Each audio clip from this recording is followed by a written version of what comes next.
Hi guys, welcome to ITR Expert again.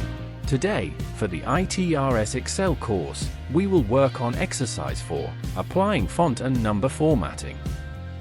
We will cover the key techniques to make your spreadsheets not only functional, but also visually appealing and easy to read.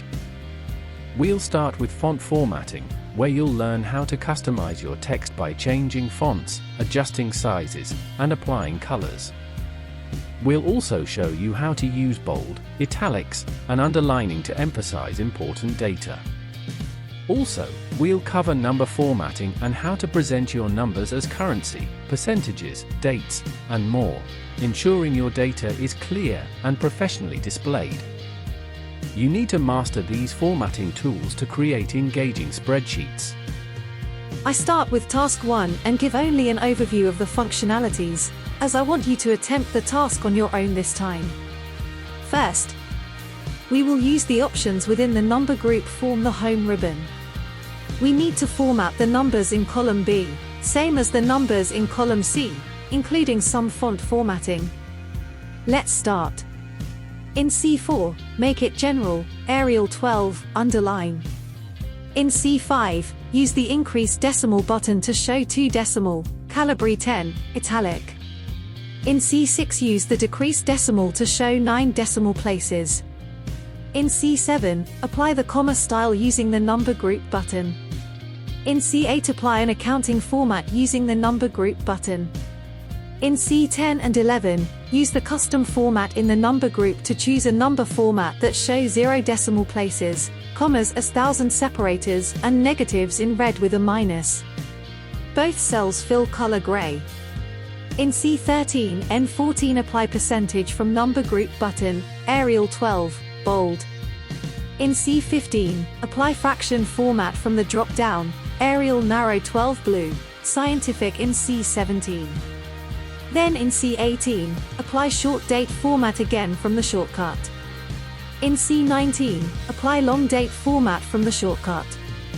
In C20, apply time format from the drop-down. In C21, apply currency format from the drop-down. In C22, apply accounting format from the format ribbon shortcut.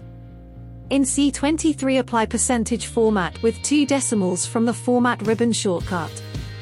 Thanks, Eve. We can see the answer from clicking Show Answers. Now we go in task 2.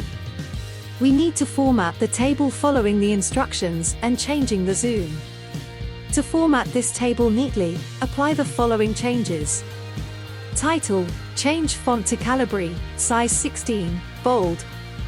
Apply borders underline from B4 to H4, where the title is. Apply all borders from C6 to H11, excluding the headings. Modify all the table text as font Calibri, size 11, italic.